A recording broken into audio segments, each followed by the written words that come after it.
ఆంధ్రప్రదేశ్లో ప్రతి ఉదయం లక్షలాది మంది టీచర్లకి రోజూ ఒక సెల్ఫీతో మొదలవుతుంది. కానీ ఇది సోషల్ మీడియా పోస్ట్ కోసం కాదు. వాళ్ళు తీసుకునే ఆ ఒక్క క్లిక్ వెనుక ఒక చాలా పెద్ద కాంప్లెక్స్ టెక్నాలజీ పనిచేస్తోంది. అదే ఫేషియల్ అటెండెన్స్ సిస్టమ్, షార్ట్కట్లో ఎఫ్ఏపిఆర్ఎస్. ఇంతకీ ఆ సెల్ఫీ ఒక ఫేస్ స్కాన్గా ఎలా మారుతుంది? ఒక ఫోటో ఒక ఉద్యోగి జీతాన్ని ఎలా డిసైడ్ చేస్తుంది? రండి, ఈ టెక్నాలజీ లోతుల్లోకి వెళ్ళి చూద్దాం. సరే, దీన్ని మనం ఒక డిటెక్టివ్ కథలా చూద్దాం. ఫస్ట్ మనం సాల్వ్ చేయాల్సిన ప్రాబ్లమేంటి? అదే హాజరు సమస్య. ఆ తర్వాత దానికి వాడిన వెపనేంటి అంటే ఈ సెల్ఫీ టెక్నాలజీ. దాని లోపలున్న టెక్నికల్ సీక్రెట్స్ ఏంటో తెలుసుకొని ఫైనల్గా ఈ మార్పు సమాజం మీద ఎలాంటి ప్రభావం చూపించిందో, ఫ్యూచర్ని ఎలా మార్చబోతోందో విశ్లేషిద్దాం. అసలు ఇంత పెద్ద కాంప్లెక్స్ సిస్టమ్ను ఎందుకు తీసుకురావాలి? సమాధానం ఒక పాత మొండి సమస్యలో ఉంది. అదే ప్రభుత్వ పాఠశాలల్లో జవాబుదారీతనం. ఎఫ్ఏపిఆర్ఎస్ అనేది కేవలం ఒక యాప్ కాదు, కొన్ని దశాబ్దాలుగా ఉన్న ఒక పెద్ద పరిపాలనా సవాలుకు టెక్నాలజీతో ఇచ్చిన సమాధానం అన్నమాట. ఈ ప్రశ్న వినడానికి చాలా సింపుల్గా ఉండొచ్చు, కానీ లక్షలాది మంది ఉద్యోగులున్న ఒక వ్యవస్థలో దీనికి సమాధానం చెప్పడం చాలా కష్టం. పాత అటెండెన్స్ రిజిస్టర్లు తారుమారవచ్చు, రికార్డులు మిస్ అవ్వచ్చు. ఈ గందరగోళం మధ్యలో గవర్నమెంట్ వనరులు వేస్ట్ అవుతాయి, స్టూడెంట్స్ నష్టపోతారు. ఇక్కడే అసలు సమస్య మొదలవుతుంది. పాత పద్ధతుల్లో సమస్య ఏంటంటే అన్నీ ఒకదానికొకటి ముడిపడుండేవి. కొంతమంది టీచర్లు రాకపోతే వాళ్ల ఫ్రెండ్స్ వాళ్ల బదులు సంతకాలు పెట్టేవాళ్లు, అంటే బడ్డీ పంచింగ్. ఈ ఫేక్ రికార్డులను మెయింటైన్ చేయడానికే సిబ్బందికి బోలెడంత టైం పట్టేది. ఇక ఈ తప్పుడు డేటా ఆధారంగా ప్రభుత్వం నిధులు కేటాయించడం వల్ల ఎక్కడ అవసరమో అక్కడికి సాయం అందేది కాదు. ఇదొక విశ్వవలయం. దీన్ని బ్రేక్ చేయడానికి ఒక కొత్త టెక్నాలజీ అవసరమైంది. సరిగ్గా ఇక్కడే ఈ సవాళ్లన్నింటికీ ప్రభుత్వం ఒకే ఒక్క టెక్నాలజీతో సమాధానం చెప్పింది. అదే ఎఫ్ఏపిఆర్ఎస్. దీని కేవలం ఒక అటెండెన్స్ యాప్లా చూడొద్దు, ఇది మొత్తం పరిపాలనా వ్యవస్థను మార్చేసే ఒక డిజిటల్ సంస్కరణ. ఇక్కడ మీరు తేదీలు కాదు, వాటి మధ్యున్న వేగాన్ని చూడాలి.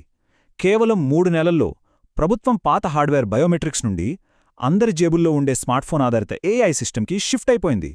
ఇది యాదృచ్ఛికంగా జరగలేదు. టెక్నాలజీని పరిపాలనలో ఎంత ఫాస్ట్గా ఇంటిగ్రేట్ చేయాలనుకుంటున్నారో చెప్పే ఒక క్లియర్ స్ట్రాటజీ ఇది. సరే, ఇప్పుడు అసలు మ్యాటర్కి వద్దాం. ఈ మ్యాజిక్ ఎలా పనిచేస్తుంది? ఒక మామూలు సెల్ఫీ ఫోటోను ఒక అఫీషియల్ అటెండెన్స్ రికార్డుగా మార్చే టెక్నాలజీ ఏంటి? దాని వెనుకున్న 3 కీలకమైన పిల్లర్స్ని ఇప్పుడు ఒక్కొక్కటిగా చూద్దాం. ఇక్కడే అసలు టెక్నాలజీ ఉంది.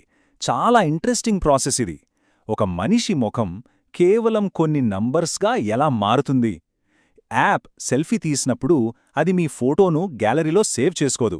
దాని బదులు ఒక స్మార్ట్ అల్గోరిథం మీ ముఖంలో ఉన్న యూనిక్ మెజర్మెంట్స్, అంటే కళ్ల మధ్య దూరం, ముక్కు షేప్, ఇలాంటి వాటన్నిటినీ క్యాప్చర్ చేస్తుంది.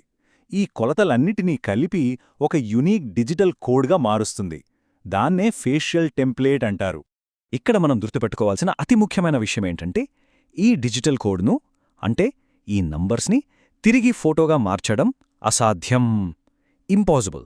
అంటే మీ ఫేస్ ఫోటో సర్వర్లలో ఎక్కడా సేవ్ అవ్వదు. సిస్టమ్ కేవలం ఈ మ్యాథమెటికల్ కోడ్తో మాత్రమే పనిచేస్తుంది. ప్రైవసీకి సంబంధించిన చాలా పెద్ద కన్సర్న్స్కి ఇదొక టెక్నికల్ సమాధానం అన్నమాట. ఇక రెండో పిల్లర్ జియో ఫెన్సింగ్. సింపుల్గా చెప్పాలంటే ఇది ఒక డిజిటల్ కంచె లాంటిది. ప్రతి స్కూల్ చుట్టూ జీపీఎస్ ఉపయోగించి ఒక వర్చువల్ బౌండరీని క్రియేట్ చేస్తారు. టీచర్లు ఆ కంచె లోపల ఉన్నప్పుడు మాత్రమే వాళ్ళ అటెండెన్స్ రికార్డ్ అవుతుంది. సో దీనివల్ల వాళ్ళు ఖచ్చితంగా స్కూల్ క్యాంపస్లోనే ఉన్నారని సిస్టమ్ నిర్ధారించుకుంటుంది. ఇప్పుడు మూడో పిల్లర్ సెక్యూరిటీ. సరే, ఫేషియల్ కోడ్ ఉంది, లొకేషన్ డేటా ఉంది. మరి ఫోన్ నుండి సర్వర్కు వెళ్లే దారిలో ఈ డేటాను ఎవరైనా దొంగిలిస్తే? దానికి సమాధానమే ఈ AES 256 ఎన్క్రిప్షన్. దీన్ని ఒక డిజిటల్ లాకర్లా ఊహించుకోండి. మీ డేటాను ఈ లాకర్లో పెట్టి ఒక పవర్ఫుల్ కీతో లాక్ చేసి సర్వర్కి పంపిస్తారు. ఆ కీ కేవలం గవర్నమెంట్ సర్వర్ దగ్గర మాత్రమే ఉంటుంది. ఇది ప్రపంచంలోనే one of the most secured digital లాక్స్లో ఒకటి. సరే, ఇప్పటిదాకా మనం టెక్నాలజీలోని చిన్న చిన్న డీటెయిల్స్ చూసాం. ఇప్పుడు దీని స్కేల్ ఎంత పెద్దదో, దాని రియల్ వరల్డ్ ఇంపాక్ట్ ఎలా ఉందో చూద్దాం. ఒకసారి నంబర్స్ చూడండి, మైండ్ బ్లోయింగ్ కదా. ప్రతిరోజు దాదాపు 1,89,000 మంది టీచర్లు 60,000కు పైగా స్కూల్స్ నుండి లాగిన్ అవుతున్నారు. అంటే డైలీ సుమారు 1 కోటి ఫేస్ స్కాన్లు ప్రాసెస్ అవుతున్నాయన్నమాట. ఇది కేవలం ఒక యాప్ కాదు, ఒక రాష్ట్రమంతటా విస్తరించిన ఒక భారీ నాన్ స్టాప్ డేటా ఇంజిన్. ఈ సిస్టమ్ ప్రభావం కేవలం టీచర్ల హాజరుతో ఆగిపోలేదు. ఇది నేరుగా క్లాస్రూంలో ఉన్న పిల్లల ప్లేట్లో కూడా చేరుకుంటోంది. ఎలాగంటే, టీచర్లు స్టూడెంట్స్తో ఒక గ్రూప్ ఫోటో తీసినప్పుడు అందులో ఎంతమంది పిల్లలున్నారో ఏఐ ఖచ్చితంగా లెక్కిస్తుంది. ఆ నంబర్ బేస్ చేసుకునే మధ్యాహ్న భోజన పథకానికి బియ్యం, పప్పులు కేటాయిస్తారు. అంటే టెక్నాలజీ వేస్టేజ్ని ఆపి వనరులు సరైన వాళ్లకి చేరేలా చూస్తోంది. సహజంగానే ఏ కొత్త టెక్నాలజీ వచ్చినా దానికి రెండు వైపులా వాదనలు ఉంటాయి. FAPRS కూడా దీనికి మినహాయింపు కాదు.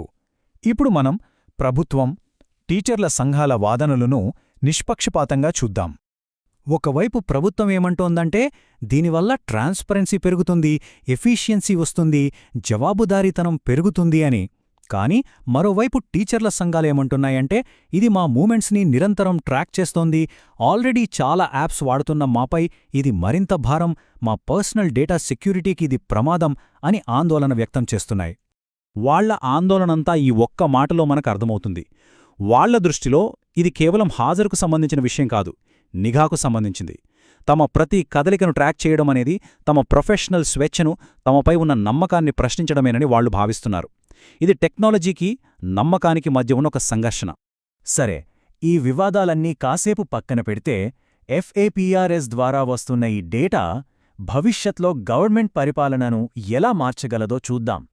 FAPRS నుంచి వస్తున్న ఈ డేటా సముద్రాన్ని అనలైజ్ చేయడానికి VSK అనే ఒక కమాండ్ సెంటర్ ఉంది. దీని పనితీరును సింపుల్గా చెప్పాలంటే, గతంలో ఒక స్కూల్లో సమస్య ఉందని తెలిసాక అధికారులు రియాక్ట్ అయ్యేవారు. కాని ఇప్పుడు VSK డేటాను అనలైజ్ చేసి ఒక ఏరియాలో టీచర్ల హాజరు తగ్గుతోందని ముందుగానే పసిగట్టగలదు. అంటే నిప్పు అంటుకున్నాక ఆర్పడం కాదు, అసలు పొగ వస్తున్నప్పుడే హెచ్చరించే సిస్టమ్ ఇది. సో ఫైనల్గా ఈ టెక్నాలజీ మన ముందొక పెద్ద తాత్విక ప్రశ్నను ఉంచుతోంది.